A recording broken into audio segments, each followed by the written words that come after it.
Hello, beautiful people. It's always a pleasure to have you here.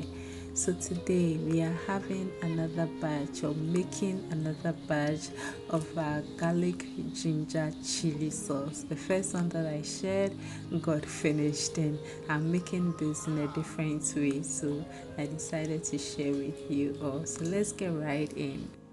So for this recipe, we need our chili, our garlic, and our ginger.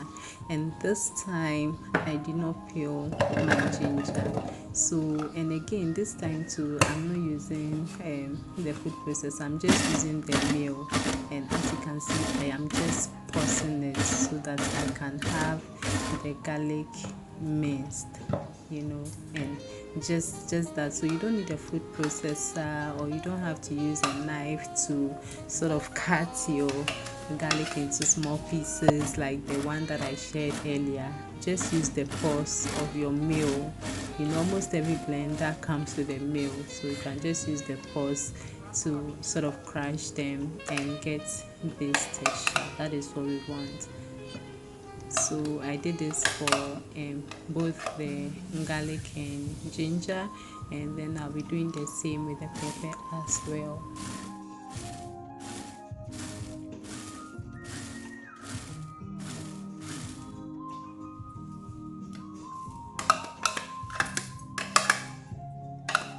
So once you are done, you want to heat your oil and drop in your black peppercorns, your star anise, and bay leaves. Last time I did this recipe, I added some cinnamon sticks. I don't have some today. And if you observed, the black peppercorns were popping.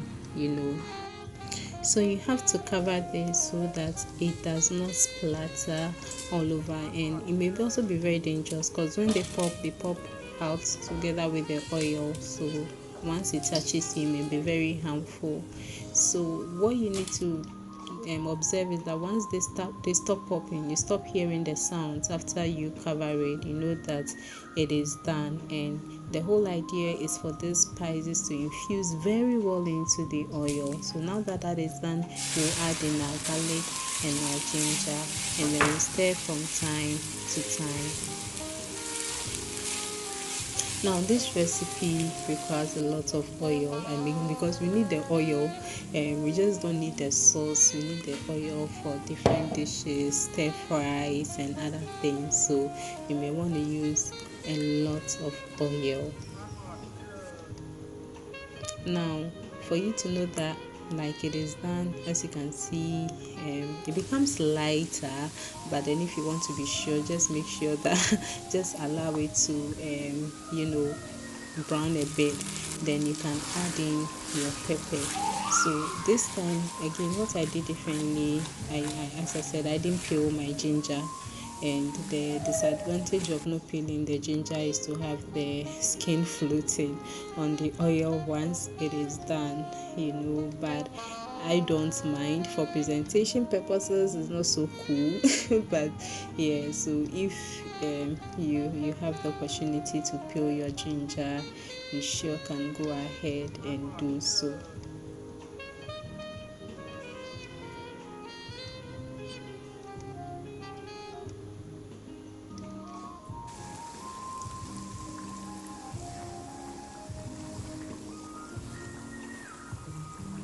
So all that I'll be doing is to be stirring from time to time. I'll just be stirring this sauce from time to time. I just want to make sure that all the liquid in the sauce evaporates, and then that basically that is it. That is it. The only thing I added was seasoning cube that I'd already passed. Yeah, I added one seasoning cube to this, and that was it. All that I was doing now is to be stirring from time to time under low heat. And once it is done, the color will darken a bit. It will not be very red because being on the fire, that is expected. And if you are going to store this on your shelves, then you want to make sure that all the water has evaporated. So this is a sign. When I see all this bubbling thing happening, sort of tells me that it is done. So this has cooled completely, and then I will put this in my airtight containers. You can use this for your stew, you can use it for your stir fry, to almost everything. I've shared a number of recipes with this already, my spark stir fry and others, and there are more recipes that are coming up, so kindly stay tuned. Thank you so much for watching, and please subscribe to my channel and don't forget to smash the like button. Stay safe.